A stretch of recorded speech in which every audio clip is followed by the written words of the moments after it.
the first time I looked at Forge World and I was like, oh, hey, cool, that's, oh, holy, you guys did what? There's just way too much. You can't keep it all in your head at once. It was so beyond our production capability. We were just like, you know, that's crazy. We can't do that. I couldn't stop the artist who started creating it.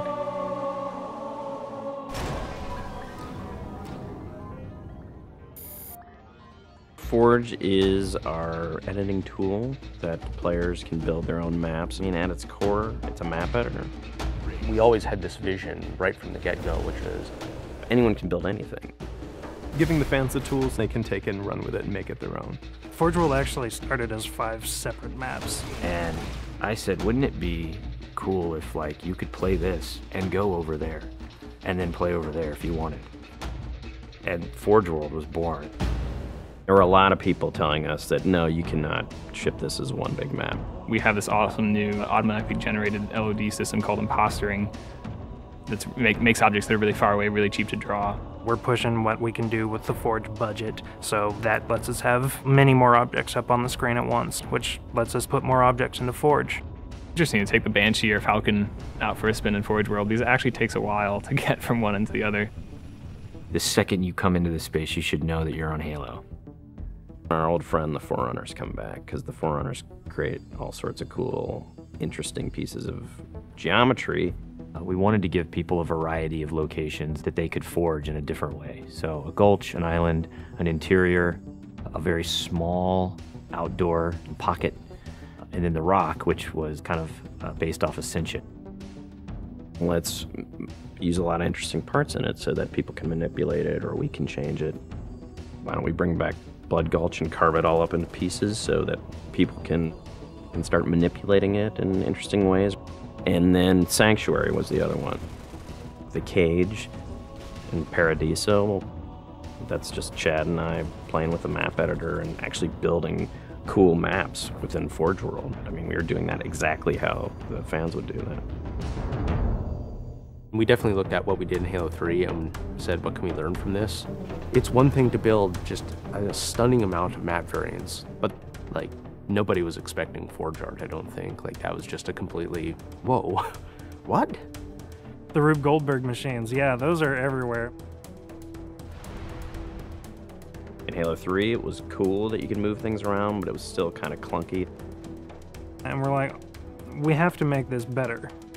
What are some of the tricks that the community is using, and how can we make those not be tricks and just make those be tools? We took that stuff and made it like a real feature. There's normal, phased, and fixed. So normal is like Halo 3 style, you know, it bumps into stuff when you let it go and it falls to the ground and moves around and stuff. And fixed is the same thing, except when you let it go, it stays exactly where it was.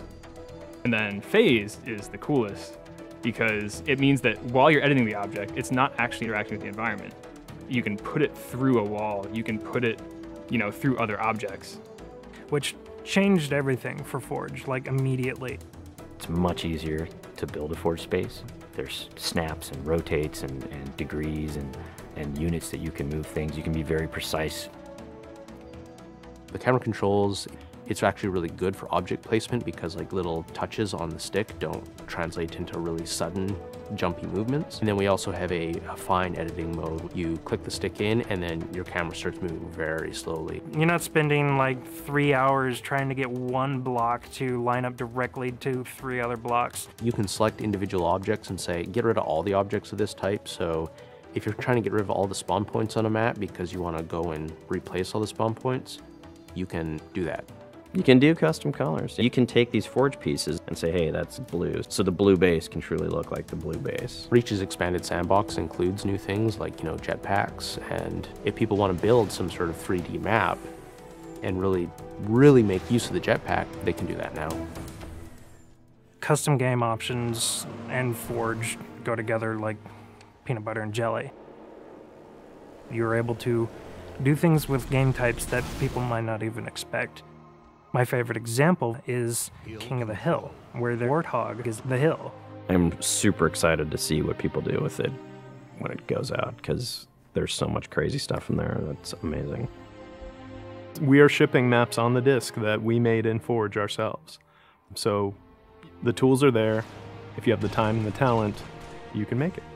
The community is just going to outstrip us and spank us.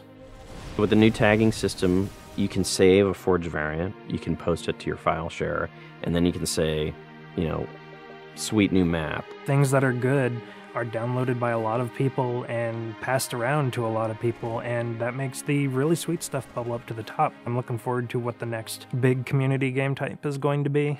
We realized that Reach was our swan song to Halo, and what better way to do that than to let people do what we've been doing all along, which is creating new cool maps. It's nice to go out with a bang, and this is a pretty big one.